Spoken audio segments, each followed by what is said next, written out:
नमस्कार साथियों, कैसे हैं आप। उम्मीद करती हूँ कि आप बेहतर होंगे और फिट होंगे। आप देख रहे हैं अपने और अपने परिवार की सेहत से जुड़ा इंडिया न्यूज़ का यह खास शो मेडिकली स्पीकिंग। मैं हूँ आपके साथ समर। साथियों, आज जिस समस्या की मैं बात कर रही हूँ वो बहुत ही गंभीर समस्या है। ये समस्या है डिप्रेशन यानी अवसाद। साथियों, ये एक ऐसी समस्या है जो अगर हमें हो जाए तो 1 दर्जन से ज़्यादा रोग हमें घेर लेते हैं। डिप्रेशन की समस्या महिलाओं से ज़्यादा पुरुषों में देखी गई है। कोई अपने काम से परेशान है तो कोई घर परिवार की चिंता में डूबा हुआ है। अगर भारत की बात करें तो हमारे देश में ही 4,57,00,000 लोग इस समस्या का शिकार हैं। यानी कि हर साल में से एक व्यक्ति डिप्रेशन की समस्या से पीड़ित है।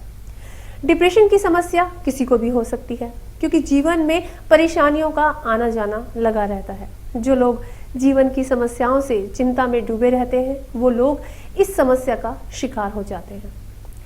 लिहाजा इस बात को जानना बेहद ज़रूरी हो जाता है कि डिप्रेशन की शुरुआत कैसे होती है, इसके शुरुआती लक्षण क्या हैं और डिप्रेशन में व्यक्ति की क्या हालत हो जाती है। साथ ही डिप्रेशन की समस्या से छुटकारा पाने के इलाज क्या हैं। साथियों, डिप्रेशन से जुड़े ऐसे तमाम सवालों के जवाब देने के लिए आज हमारे साथ मौजूद हैं डॉक्टर ज्योति कपूर, जो कि कंसल्टेंट साइकेट्रिस्ट और साइकोथेरेपिस्ट हैं। बीते 15 सालों से ज्योति कपूर जी साइकेट्रिक पेशेंट्स के इलाज में हैं और अब तक करियर में इन्होंने हजारों पेशेंट्स को डिप्रेशन, स्ट्रेस और एंजाइटी से बाहर निकाला है। डॉक्टर ज्योति कपूर जी, आपका हमारे शो में बहुत बहुत स्वागत है। चलिए साथियों, बिना देरी किए आज का शो शुरू करते हैं। डॉक्टर ज्योति कपूर, सबसे पहले तो मैं आपसे ये जानना चाहूंगी कि डिप्रेशन की समस्या आखिर है क्या, ये कैसे होती है और इसके होने के मुख्य कारण क्या है। डिप्रेशन एक मानसिक रोग है। हालांकि आमतौर पे लोग हर मानसिक बीमारी को डिप्रेशन का नाम दे देते हैं, लेकिन क्लिनिकल डिप्रेशन एक ऐसी बीमारी है जिसके कुछ क्राइटेरिया होते हैं, जिसमें हमेशा मन उदास रहना, किसी से बात करने का मन नहीं करना, बाहर जाने का मन नहीं करना, एनर्जी की कमी महसूस करना, थकान होना, नींद कम या ज़्यादा आना, भूख कम या ज़्यादा लगना, मन में नकारात्मक विचार रहना, ऐसा महसूस करना कि सब बेकार है। और सीवियर डिप्रेशन के केसेस में मरने के विचार या आत्महत्या के विचार आना। यदि ये लक्षण लगातार बने रहते हैं 2 सप्ताह से ऊपर, तो उसे हम क्लिनिकल डिप्रेशन बोलते हैं। डॉक्टर ज्योति, डिप्रेशन की समस्या होने पर हमारे दिमाग पर इसका क्या असर पड़ता है? क्या इसके साथ दूसरी बीमारियां भी हो सकती हैं? डिप्रेशन का असर सिर्फ व्यक्ति के व्यवहार पे नहीं पड़ता है, उसका असर शारीरिक भी है और जो ब्रेन है, जो हमारा दिमाग है, उसकी कोशिकाओं पे भी उसका असर पड़ता है। ये देखा गया है कि स्ट्रेस केमिकल कॉर्टिसोल यदि ज़्यादा होता है तो उसकी वजह से ग्रे मैटर कम होने लगता है, मतलब कि जो दिमाग का वॉल्यूम है वो कम होने लगता है। और एक तरीके से क्रॉनिक डिप्रेशन के केसेस में ब्रेन श्रिंक करने लगता है। और ये जो बदलाव हैं ये ज़्यादातर हिपोकैम्पल एरिया और प्रीफ्रंटल कॉर्टेक्स में आते हैं। हिपोकैम्पस वो एरिया है दिमाग का जहाँ पे हमारी लर्निंग, मेमोरी जुड़ी हैं और उससे हमारी भावनाओं का संबंध है।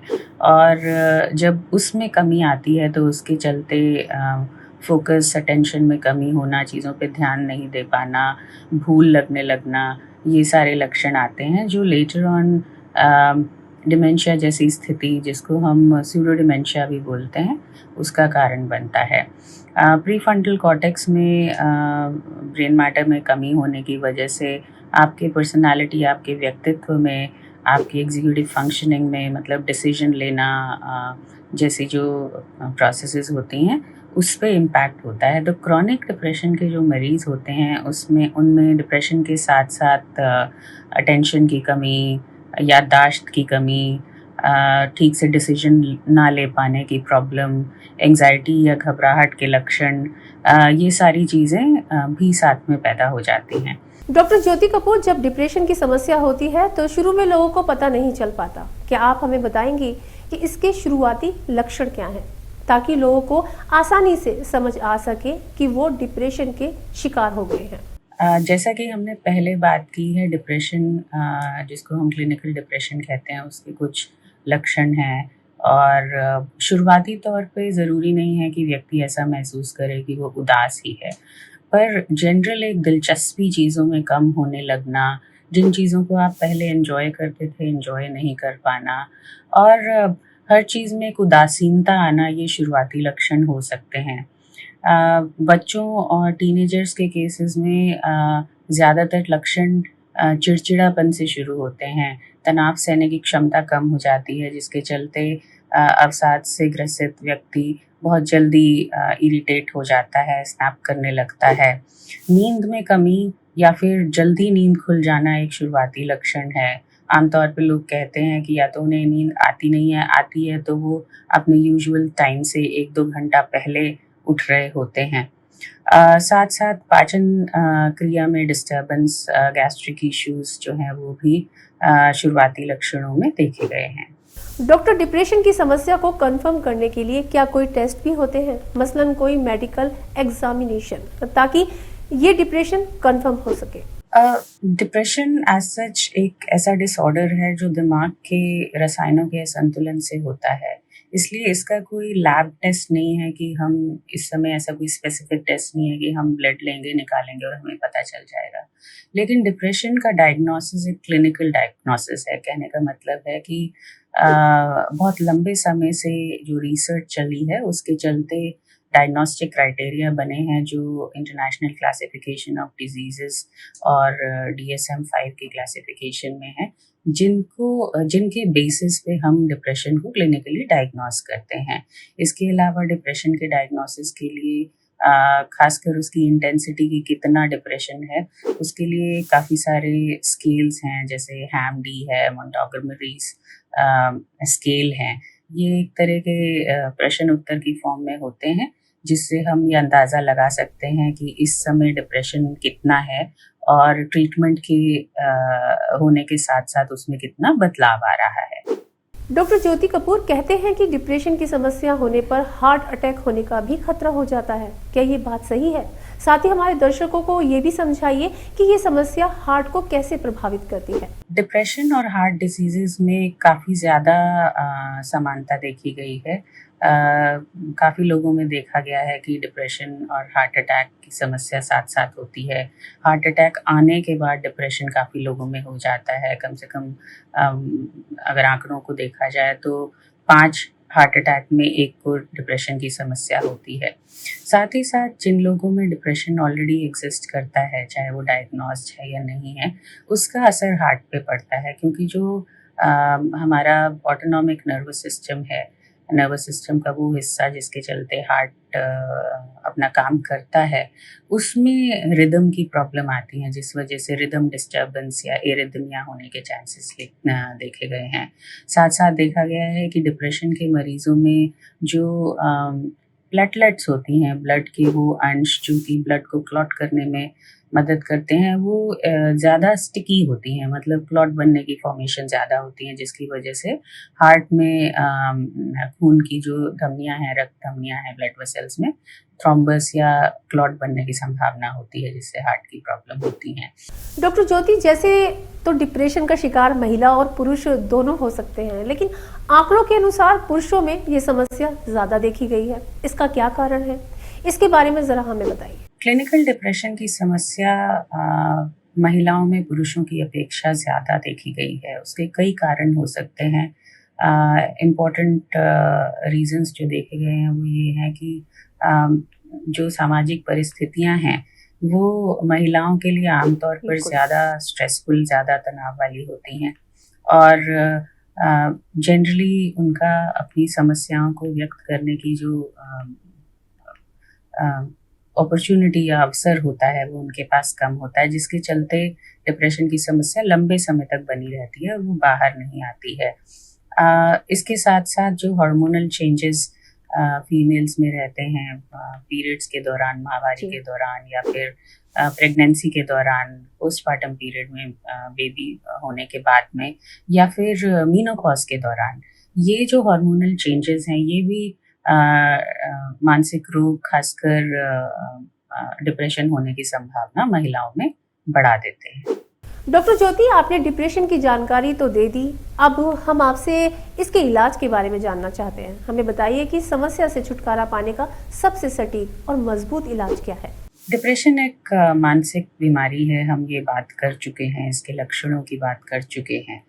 कहीं न कहीं ये मानसिक रोग जो हैं वो हमारे जो बायोलॉजी है, हमारी जो जेनेटिक्स है, हमारे जो ब्रेन बॉडी का फंक्शनिंग है उस पे डिपेंड करता है। इसीलिए इलाज के लिए जो थियरीज़ हैं वो ब्रेन में एक रासायनिक असंतुलन की तरफ इशारा करती हैं। ख़ासकर इसको मोनोअमीन हाइपोथेसिस बोला जाता है, जिसमें कहा गया है कि सेरोटोनिन नामक एक रसायन होता है जिसकी कमी की वजह से ये तकलीफ होती है। आमतौर पे अगर हम इलाज की बात करें तो वो इस बात पे डिपेंड करता है कि डिप्रेशन किस आयु में हुआ, क्या कोई बाहरी कारण भी थे, स्वभाव किस तरह का है, पर्सनैलिटी कैसी है व्यक्ति की, और इस समय जो डिप्रेशन के सिम्पटम्स हैं वो कितने इंटेंस है, माइल्ड, मॉडरेट, सीवियर किस कैटेगरी में है। इलाज के लिए जो दवाएं दी जाती हैं आमतौर पर फर्स्ट लाइन ट्रीटमेंट जिसे बोलते हैं, वो SSRIs या सिलेक्टिव सेरोटोनिन रीअपटेक इनहिबिटर्स हैं, जिसमें सेरोटोनिन नामक जो रसायन है उसके साइनैप्स में उसके लेवल को बढ़ाने के लिए वो दवाएं दी जाती हैं। और ये दवाएं काफ़ी हद तक इफ़ेक्टिव हैं अवसाद के लक्षणों को काबू करने के लिए। रिस्पॉन्स काफ़ी अच्छा है। एक क्लिनिकल डायग्नोसिस के बाद जब ट्रीटमेंट किया जाता है तो उस दवा के असर आने में 6 सप्ताह से 8 सप्ताह लग सकते हैं, और यदि असर नहीं आता है तो कॉम्बिनेशन बदल दिया जाता है या दवाइयों को बदला जाता है।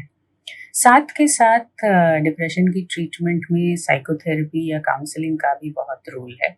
माइल्ड डिप्रेसिव केसेस में साइकोलॉजिकल काउंसलिंग या साइकोथेरेपी काफ़ी इफ़ेक्टिव है। इसमें कॉग्निटिव बिहेवियर थेरेपी या CBT एक well researched, well recognised treatment है। इसके अलावा और भी कई तरह की साइकोलॉजिकल थेरेपीज़ हैं जो कि डिप्रेशन से बाहर आने में, अवसाद से बाहर आने में मदद करते हैं। डॉक्टर ज्योति कपूर, ये सवाल हमारे परिजनों के लिहाज से है, डिप्रेशन के मरीज को आखिर किन चीज़ों से दूर रखना चाहिए ताकि वो जहनी तौर पर वो ज़्यादा कमज़ोर ना हो जाए? देखिए, कोई भी समस्या, कोई भी बीमारी जो है वो सिर्फ एक कारण से नहीं होती है, इसको मल्टीफैक्टोरियल बोलते हैं। तो एक तरफ एक अंदरूनी वल्नरेबिलिटी है, वो बीमारी होने की संभावना है, और दूसरी तरफ हमारा माहौल और हमारा एनवायरनमेंट है। तो यदि हम परिवार या परिजनों की बात करें तो सबसे पहले तो ये एक्सेप्ट करना ज़रूरी है कि जो व्यक्ति अवसाद का शिकार है वो जानबूझ के डिप्रेस नहीं हो रहा है। आमतौर पे हम देखते हैं कि लोग आके हमको बोलते हैं कि ये बात नहीं करता है, ये बाहर नहीं जाता है, ये एक्सरसाइज नहीं करता है, तो ठीक कैसे होगा? डिप्रेशन के लक्षण यही हैं कि व्यक्ति में जो नॉर्मल एक मोटिवेशन होती है अपना ख्याल करने की, चीज़ों का एक्सपीरियंस करने की, एन्जॉय करने की, वो ख़त्म हो जाती है। और क्योंकि वो ख़त्म हो गई है, इसलिए वो व्यक्ति वो सब चीज़ें जो आमतौर पे लोग करते हैं, वो नहीं कर पाते हैं। तो ये एक्सेप्ट करना बहुत ज़रूरी है कि वो जो स्थिति है इस समय, वो व्यक्ति के कंट्रोल में नहीं है, उनके हाथ में नहीं। दूसरा इम्पोर्टेंट बात ये है कि कई बार परिजन बहुत क्रिटिकल हो जाते हैं, क्रिटिसाइज़ करने लगते हैं कि तुमने ये किया था इसलिए तुम्हारे साथ ऐसा हुआ है, या तुम ऐसा नहीं करते थे इसलिए तुम्हारे साथ ऐसा हुआ है। तो वो जो एक ब्लेम करने की टेंडेंसी होती है वो गिल्ट को ज़्यादा बढ़ाती है। तो जो व्यक्ति ऑलरेडी नकारात्मक विचारों से ग्रस्त है, उसके लिए ये स्थिति सहन करना कई बार मुश्किल हो जाती है। परिजन अगर बार-बार अपनी प्रॉब्लम को सामने रखते हैं कि तुम्हारी वजह से मैं कितनी अपसेट हूँ या तुम्हारी वजह से हमें कितनी परेशानी हो रही है, तो व्यक्ति को लगने लगता है कि वो एक तरह का बर्डन है, एक तरह का बोझ है, और ऐसे चलते मन में फिर एक निराशा उत्पन्न हो सकती है, सुसाइडल थॉट्स आ सकती हैं कि मेरे होने का कोई फ़ायदा नहीं है, लोगों को मैं परेशान कर रहा हूँ, तो इससे अच्छा है कि मैं मर ही जाऊँ। एक और इम्पॉर्टेंट चीज़ जो हमने देखी है डिप्रेशन के मरीज़ों के फैमिलीज़ में कि वो पहली बात तो उनकी बीमारी को एक्सेप्ट नहीं करते। दूसरा, यदि व्यक्ति सहायता चाहता है, तो वो सहायता देने की बजाय उसको कहते हैं कि अपने आप से बाहर निकलो, इसका कोई इलाज नहीं है।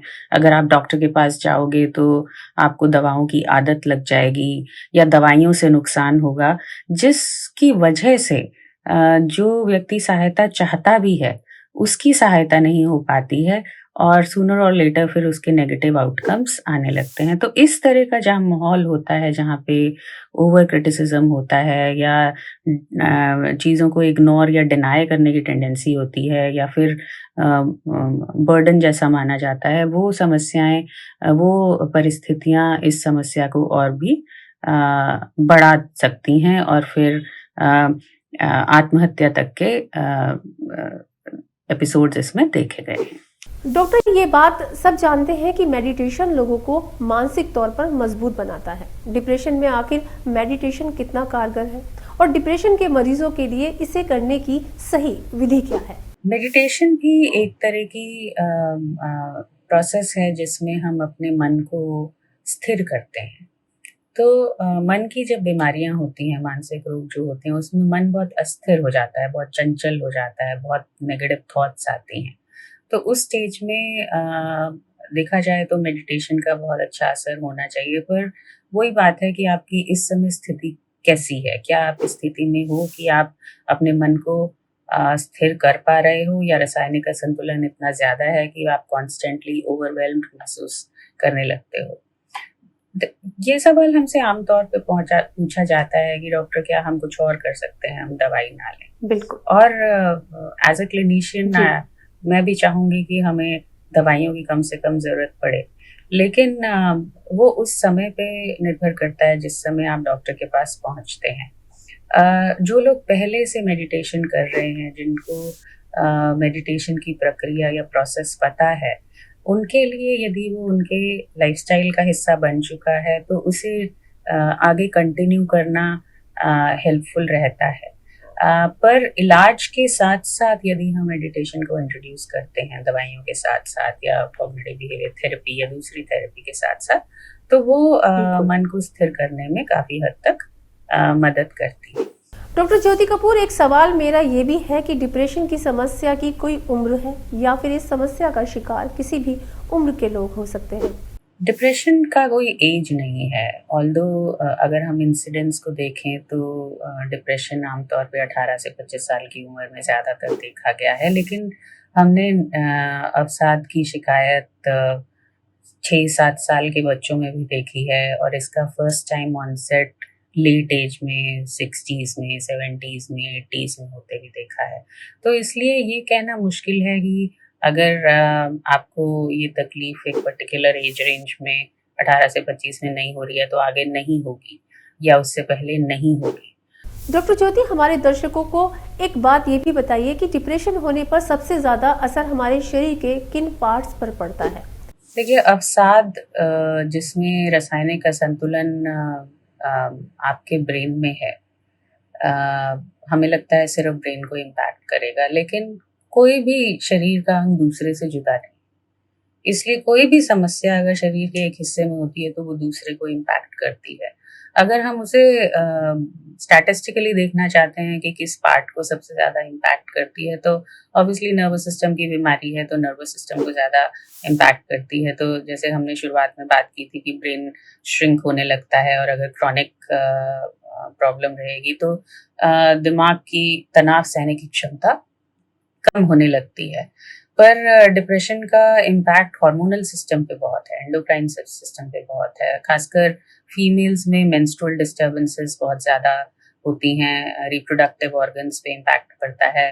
पीसीओडी की समस्या डिप्रेस्ड लोगों में ज़्यादा देखी गई है। खान पान से क्योंकि इसका संबंध है, लाइफस्टाइल से भी संबंध है, तो ओबेसिटी की समस्या, मोटापे की समस्या, जिससे और बहुत सारी बीमारियां लिंक्ड होती हैं, उनका और डिप्रेशन का बहुत स्ट्रॉन्ग संबंध है। तीसरा, हार्ट की प्रॉब्लम्स और डिप्रेशन बहुत ज़्यादा देखे गए हैं, माने कि अवसाद का असर सीधा कार्डियक हेल्थ पे पड़ता है।